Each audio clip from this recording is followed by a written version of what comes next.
ദൈവത്തിന് നന്ദിയോടെ സ്തോത്രം. ഒരു നല്ല പ്രഭാതം കൂടി നമുക്ക് തന്ന മഹാദൈവത്തിന് എല്ലാ മഹത്വവും പുകഴ്ചയും അർപ്പിച്ചുകൊണ്ട് എൻ്റെ പ്രിയപ്പെട്ടവരെല്ലാം ഞാൻ ക്രിസ്തുവിൻ്റെ സ്നേഹത്തിൽ വന്ദനം ചെയ്യുന്നു. കർത്താവ് എല്ലാവരെയും ഐശ്വര്യമായി അനുഗ്രഹിക്കട്ടെന്നുള്ള ആത്മാർത്ഥമായ പ്രാർത്ഥനയോടെ ഇന്നത്തെ ചിന്തയ്ക്ക് ആധാരമായിട്ടൊരു വാക്യം വായിക്കാം. ദയവായി ശ്രദ്ധിച്ചാലും യെഹെസ്കേൽ പ്രവചനം 37 അധ്യായം 12 വാക്യം. അതുകൊണ്ട് നീ പ്രവചിച്ച് അവരോട് പറയേണ്ടത്, യഹോവയായ കർത്താവ് ഇപ്രകാരം അരുളിച്ചെയ്യുന്നു, എൻ്റെ ജനമേ, ഞാൻ നിങ്ങളുടെ ശവക്കുഴി തുറന്ന് നിങ്ങളെ ശവക്കുഴിയിൽ നിന്ന് കയറ്റി ഇസ്രായേൽ ദേശത്തേക്ക് കൊണ്ടുപോകും. ഇതാണ് പരിശുദ്ധം നൽകിയ വചനം. തിരുവെഴുത്തിനായി സ്തോത്രം ചെയ്യാം. അഭിഷിക്തനായ യെഹെസ്കേലിന് ദൈവം കൊടുത്ത ശക്തമായ വെളിപ്പാടിന്റെ വിശദീകരണമാണ് 37 അധ്യായം 1 മുതൽ 12 വരെയുള്ള വാക്യങ്ങളിൽ പരിശുദ്ധാത്മ രേഖപ്പെടുത്തിയിരിക്കുന്നത്. പ്രിയരെ, ദൈവം യെഹെസ്കേലിന് ഈ ആലോചന നൽകുമ്പോൾ അദ്ദേഹം ഉൾപ്പെടെയുള്ള യഹൂദ സമൂഹം മുഴുവനും ബാബിലോണിൽ പ്രവാസികളാണ്, അടിമകളാണ്. ശ്രദ്ധിക്കൂ, യഥാർത്ഥത്തിൽ യെഹെസ്കേൽ ഒരു പുരോഹിതനായിരുന്നു. 1 അധ്യായം 3 വാക്യം. കൽദയ ദേശത്ത് കെബാർ നദീ തീരത്ത് വെച്ച് ബൂസിയുടെ മകൻ യെഹെസ്കേൽ പുരോഹിതന് യഹോവയുടെ അരുളപ്പാടുണ്ടായി. അദ്ദേഹം ഒരു പുരോഹിതനായിരുന്നു. യെരൂശലേം ദൈവാലയത്തിൽ കൂറിന്റെ ക്രമപ്രകാരം ശ്രേഷ്ഠമായ ശുശ്രൂഷകൾ നിർവഹിച്ചിരുന്ന പുരോഹിതൻ. എന്നാൽ BC 587 നെബൂഖദ്നേസർ ദൈവാലയം കത്തിച്ചു കളഞ്ഞു. ആലയമില്ലാത്തവന് പൗരോഹിത്യ ശുശ്രൂഷ ചെയ്യാൻ ന്യായപ്രമാണ പ്രകാരം സാധിക്കില്ലല്ലോ. പക്ഷേ ദൈവം തന്റെ ദാസനെ കൈവിട്ടില്ല. നിരാശയോടെ ബാബേലിൽ അടിമയായി കഴിയുമ്പോൾ പ്രവചന ശുശ്രൂഷ നൽകി ദൈവം അവനെ മാനിച്ചു. അങ്ങനെ പുരോഹിതൻ പ്രവാചകനായി മാറി. സ്വാഭാവികമായി ഇവിടെ ഒരു ചോദ്യം വരാം, എന്താ പുരോഹിതനും പ്രവാചകനും തമ്മിലുള്ള വ്യത്യാസം? ഉത്തരം, ജനത്തിനു വേണ്ടി ദൈവത്തോട് സംസാരിക്കുന്നവനാണ് പുരോഹിതൻ, എന്നാൽ ദൈവത്തിനു വേണ്ടി ജനത്തോട് സംസാരിക്കുന്നവനാണ് പ്രവാചകൻ. സ്തോത്രം. ന്യായപ്രമാണ നിയമപ്രകാരം ഒരുത്തൻ പുരോഹിതനാകണമെങ്കിൽ അവൻ ലേവി ഗോത്രത്തിൽ ജനിക്കണം. പോരാ, അഹരോന്റെ കുടുംബത്തിൽ തന്നെ ജനിക്കണം. 8 കൂട്ടം പൗരോഹിത്യ വസ്ത്രം ധരിക്കണം. മഹാപുരോഹിതനാൽ അഭിഷേകം പ്രാപിക്കണം. ആലയത്തിനുള്ളിൽ നിന്നുകൊണ്ട് വേണം പൗരോഹിത്യ ശുശ്രൂഷ നിർവഹിക്കാൻ. എന്ന് പറഞ്ഞാൽ ന്യായപ്രമാണത്തിന്റെ പുരോഹിതന് പാരമ്പര്യം ആവശ്യമാണ്. വേഷവിധാനങ്ങൾ ഉണ്ടാകണം. ആലയത്തിനുള്ളിലാണ് ശുശ്രൂഷിക്കേണ്ടത്. പക്ഷേ യെഹെസ്കേലിന് ആലയം നഷ്ടപ്പെട്ടു, അടിമയാക്കപ്പെട്ടു. വേഷവിധാനങ്ങളുടെ അലങ്കാരമില്ല, വിശുദ്ധ മന്ദിരമില്ല. കെബാർ നദിയുടെ തീരത്ത് പ്രവാസികളുടെ ഒരു പ്രവാസിയായി കഴിയുമ്പോൾ പുരോഹിത ശുശ്രൂഷ ചെയ്യാൻ കഴിയില്ലല്ലോ. പക്ഷെ മക്കളെ, ദൈവത്തിന്റെ കരുണ തീർന്നു പോകത്തില്ല കേട്ടോ. നിന്നോടുള്ള ദൈവത്തിന്റെ കരുണ തീർന്നു പോകത്തില്ല. 1 അധ്യായം 3 വാക്യം. കെബാർ നദിയുടെ തീരത്ത് വെച്ച് യഹോവയുടെ കൈ അവന്റെ മേൽ വന്നു. ഹല്ലേലൂയ. ദൈവത്തിന്റെ ആ കരസ്പർശം പുരോഹിതനെ പ്രവാചകനാക്കി.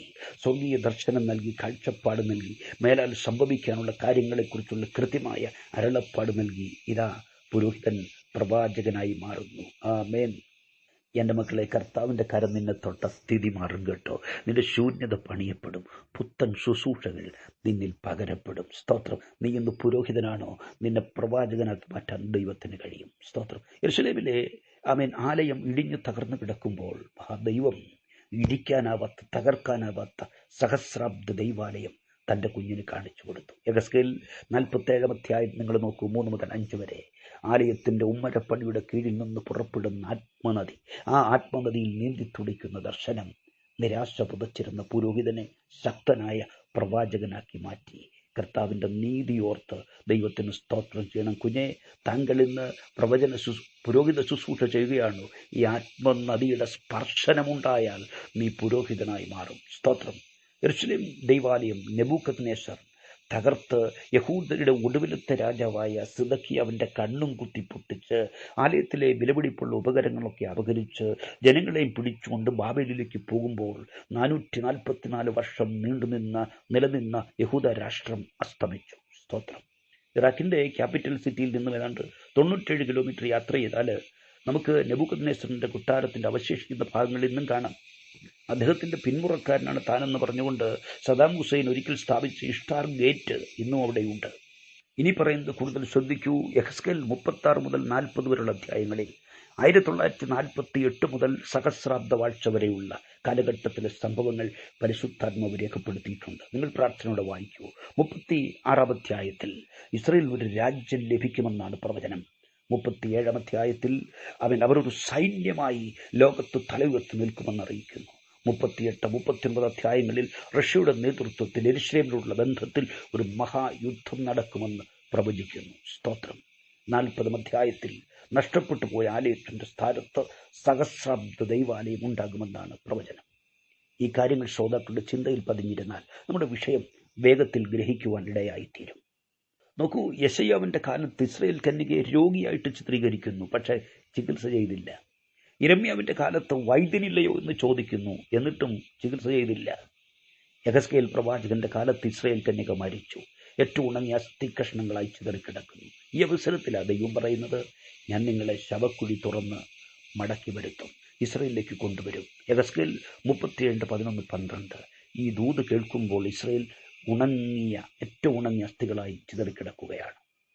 നമുക്കറിയാം, ഇസ്രായേൽ ചിതറിപ്പോയ കാലത്ത് ക്രിസ്ത്യാനിറ്റി ഉടലെടുത്തിട്ടില്ല, ഇസ്ലാം മതം രൂപപ്പെട്ടിട്ടില്ല.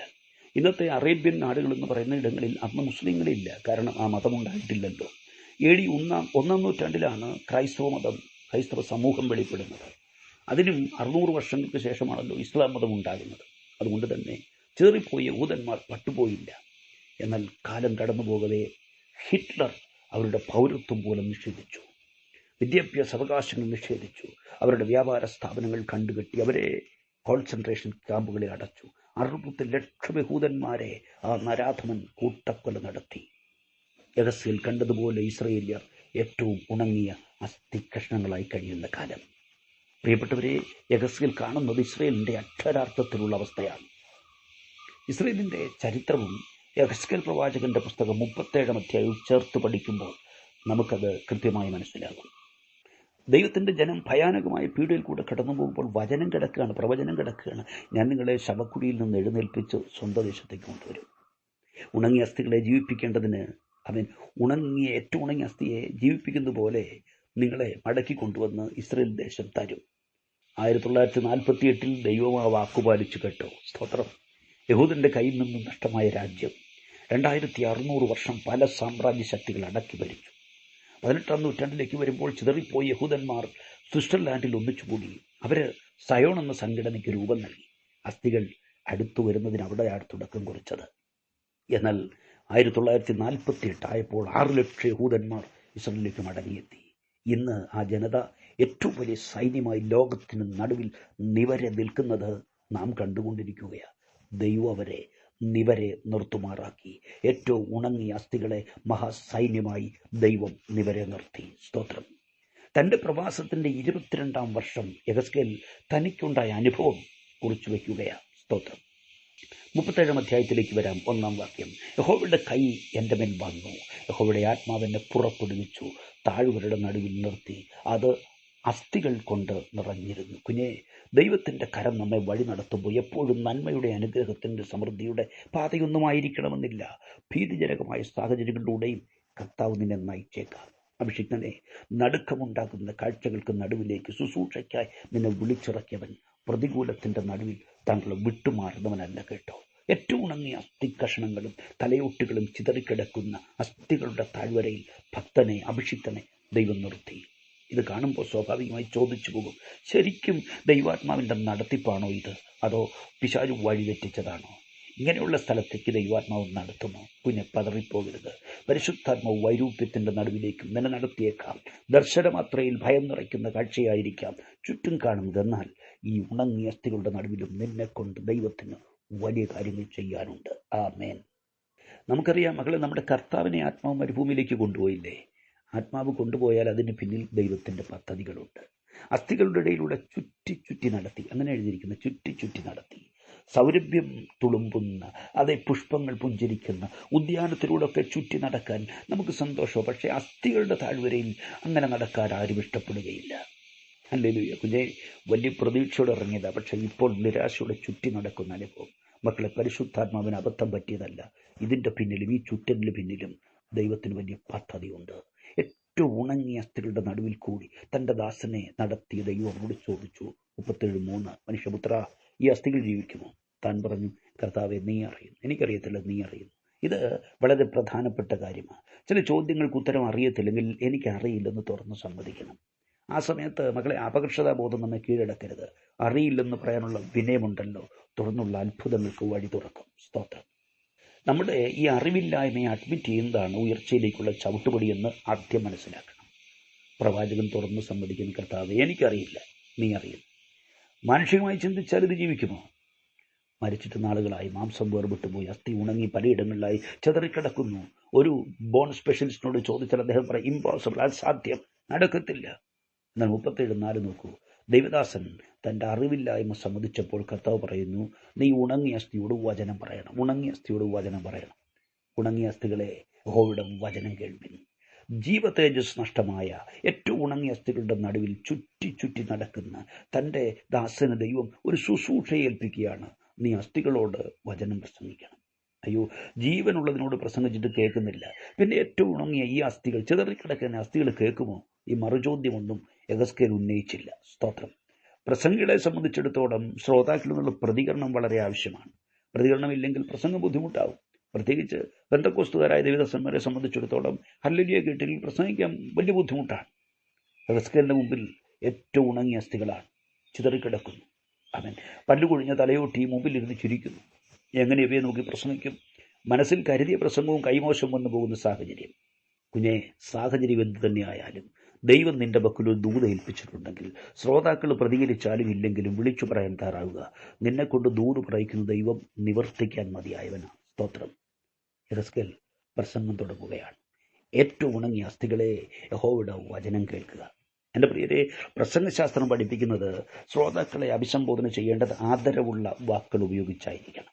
ഇവിടെ പക്ഷേ ലേഡീസ് ആൻഡ് ജെന്റിൽമാൻ എന്ന് പറയാൻ പറ്റത്തില്ല, അനുഗ്രഹിക്കപ്പെട്ട ദൈവകുഞ്ഞുങ്ങൾ എന്ന് പറയാൻ പറ്റത്തില്ല. സംബോധന നോക്കുക, ഏറ്റവും ഉണങ്ങിയ അസ്ഥികളെ. ഇപ്പോൾ സ്തെഫാനോസിൻ്റെ പ്രസംഗം ഒന്ന് ചിന്തിച്ചു നോക്കൂ. അദ്ദേഹം പ്രസംഗം തുടങ്ങുമ്പോൾ മുമ്പിലിരിക്കുന്ന ശ്രോതാക്കൾ അവൻ സാധാരണക്കാരിലെ മഹാപുരോഹിതന്മാരും ന്യായശാസ്ത്രിമാരും മൂപ്പന്മാരും തുടങ്ങിയ സമൂഹമാണ്. എന്നാൽ താനവരെ സംബോധന ചെയ്യുന്നത് സഹോദരന്മാരായ പുരുഷന്മാരെ എന്നാണ്. അഭിവന്ദ്യ, ആദരണീയ, റവറൻ ഡോക്ടർ തുടങ്ങിയ പൂജക പദങ്ങൾ കൊണ്ട് നേതാക്കളെ സുഖിപ്പിച്ചില്ല. പരിണിതഫലം ഭീകരമായിരുന്നല്ലോ. ആദ്യത്തെ പ്രസംഗത്തിൽ തന്നെ കല്ലേറേൽക്കേണ്ടി വന്നു, മരിക്കേണ്ടി വന്നു. യോഹന്നാൻ സ്നാപകന്റെ പ്രസംഗം തുടങ്ങുമ്പോഴും ശ്രോതാക്കളെ അഭിസംബോധന ചെയ്യുന്നത് ആദരവ് നിറയുന്ന പദങ്ങൾ കൊണ്ടൊന്നുമല്ല, സർപ്പസന്തതികളെ എന്ന് വിളിച്ചുകൊണ്ടാണ് അദ്ദേഹം പ്രസംഗം ആരംഭിക്കുന്നത്. അദ്ദേഹത്തിന് കിട്ടിയ സ്തോത്രകാഴ്ച നമുക്കറിയാമല്ലോ. തലവെട്ടി പാത്രത്തിൽ വെച്ചു കൊടുത്തു. ഇന്നും അങ്ങനെ തന്നെയാണ്. സഭാ നേതാക്കന്മാരെ ആദരിച്ച് സംസാരിച്ചില്ലെങ്കിൽ തീർച്ചയായും പ്രസംഗിക്ക് നേതൃത്വമെതിരാകും. നിരന്തരം കണ്ടുകൊണ്ടിരിക്കുന്ന കാഴ്ചയാണ്. അതുകൊണ്ട് തന്നെ പാവം ദൈവദാസന്മാർ യേശുക്രിസ്തുവിനേക്കാൾ അധികമായി സഭാ നേതാക്കന്മാരുടെ ശ്രേഷ്ഠത വർണ്ണിക്കുവാൻ ബാധ്യസ്ഥരായിത്തീരുന്നു. ഇവിടെയാണ് ശമൂവേൽ ബാലന്റെ മാതൃക നമ്മെ ധൈര്യപ്പെടുത്തുന്നത്. 1 ശമൂവേൽ 3:1. ശമൂവേൽ ബാലൻ ഏലിയുടെ മുമ്പാകെ യഹോവയ്ക്ക് ശുശ്രൂഷ ചെയ്തു. സ്തോത്രം. മഹാപുരോഹിതനായ ഏലിയുടെ മുമ്പിലാണെങ്കിലും ശുശ്രൂഷ ചെയ്തത് ഏലിയെ പുകഴ്ത്താനല്ല, യഹോവയ്ക്ക് ശുശ്രൂഷ ചെയ്തു. കുഞ്ഞെ, പരിശുദ്ധാത്മാവിന്റെ സംബോധനയിൽ മാധുര്യം കിനിയുന്നില്ലെങ്കിലും ദൂതേറ്റെടുത്താൽ അനുഗ്രഹമുണ്ടാകും. ഉണങ്ങിയ അസ്ഥികളെ യഹോവയുടെ വചനം കേൾപ്പിൻ. മക്കളെ, നിന്റെ വരൾച്ച മാറണമെങ്കിൽ, ഉണങ്ങിയ അവസ്ഥയ്ക്ക് മാറ്റം വരണമെങ്കിൽ, നന്മയുണ്ടാകണമെന്ന് ആഗ്രഹിക്കുന്നെങ്കിൽ സത്യവചനം കേൾക്കണം. വചനം കേട്ടുകൊണ്ടിരിക്കുമ്പോൾ ഉണങ്ങിയ അവസ്ഥയ്ക്ക് മാറ്റം വരും. ആമേൻ. ചിതറിക്കിടക്കുന്ന അസ്ഥികൾ ഒന്നിച്ചു ചേരും. അകന്നുപോയ ബന്ധങ്ങളൊന്നാകും. മൃതാവസ്ഥയിൽ കഴിയുന്ന വ്യക്തികൾ സ്വർഗീയ ജീവൻ പ്രാപിക്കും. കുഞ്ഞെ, നിന്റെ അവസ്ഥ എത്ര ദയനീയമായിരുന്നാൽ പരിശുദ്ധാത്മാവ് പറയുന്നു, വചനം കേൾക്കൂ, വചനം കേൾക്കൂ, വചനം കേൾക്ക്. കർത്താവ് സ്ഥിതിക്ക് വ്യത്യാസം വരുത്തും. ഹല്ലേലൂയ. എവിടെ നോക്കിയാലും ദയനീയ സ്ഥിതിയാണോ, വേദനാജനകമായ അവസ്ഥയാണോ, മനസ്സിനെ നൊമ്പരപ്പെടുത്തുന്ന കാഴ്ചയാണോ, പരിഹരിച്ചു തരാൻ എൻ്റെ ദൈവത്തിന് കഴിയും. ബുദ്ധിക്ക് പരിഹരിക്കാൻ കഴിയാത്തത്, സമ്പത്തിന്, വൈദ്യശാസ്ത്രത്തിന് പരിഹരിക്കാൻ കഴിയാത്തത് പരിഹരിക്കാൻ വചനത്തിന് കഴിയും. യെസ്, വലിയ പ്രതീക്ഷയോടാണ് നാട്ടിൽ വന്നത്, പക്ഷേ ചുറ്റി നടക്കുന്ന അവസ്ഥയാണ്. ഇങ്ങനെ ചുറ്റിത്തിരിയാനാണോ ബോസ് പ്രാർത്ഥിച്ച് നാട്ടിലേക്ക് വന്നത്? ഇത്ര ഉണങ്ങിയ അവസ്ഥയിൽ കഴിയാനാണോ നീ എന്നെ ഇവിടെ എത്തിച്ചത്? ഇതായിരുന്നില്ലല്ലോ എന്നോടുള്ള വാഗ്ദത്വം. മകളെ, വചനം കേൾക്ക്. ആമേൻ. വചനം കേൾക്ക്. വചനം നിന്നിൽ മാറ്റം സൃഷ്ടിക്കും. സാഹചര്യങ്ങൾ അനുകൂലമാകും, അവസ്ഥ മാറും.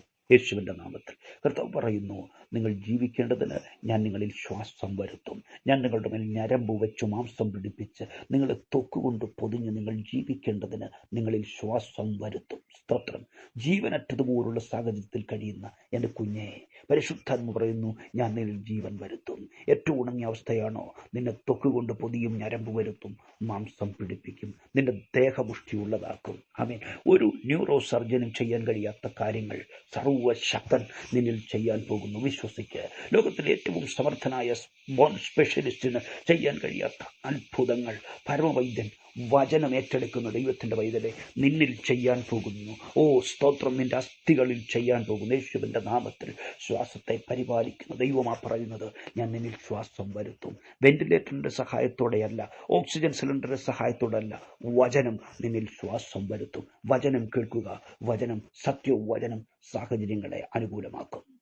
നോക്കൂ, ദൈവം തൻ്റെ ദാസന് ദൂത് കൊടുക്കുന്നത് പ്രാർത്ഥനാമുറി മാത്രമല്ല കേട്ടോ.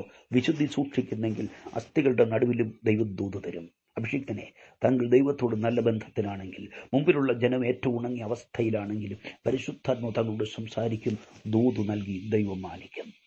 37 അധ്യായം 7 വാക്യം, എന്നോട് കൽപ്പിച്ചതുപോലെ ഞാൻ പ്രവചിച്ചുകൊണ്ടിരിക്കുന്നൊരു മുഴക്കമുണ്ടായി, ഒരു ഭൂകമ്പമുണ്ടായി, അസ്ഥിയോട് വന്നു ചേർന്നു. പിന്നെ നോക്കിയപ്പോൾ അവരുടെ മേൽ ഞരമ്പും മാംസവും കണ്ടു, എന്നാൽ ശ്വാസമില്ലായിരുന്നു. കർത്താവ് കൽപ്പിച്ചതുപോലെ ദൈവവചനം പറഞ്ഞപ്പോൾ ഉണങ്ങിയ അസ്ഥികളിൽ അത്ഭുതം നടക്കുന്നു. സ്തോത്രം. ഇനി 5 വാക്യം നോക്കൂ, നീ അസ്ഥികളോട് വചനം പ്രസംഗിക്ക്, ഞാൻ അവിടെ മേൽ ശ്വാസം വരുത്തും. അതാ ആലോചന.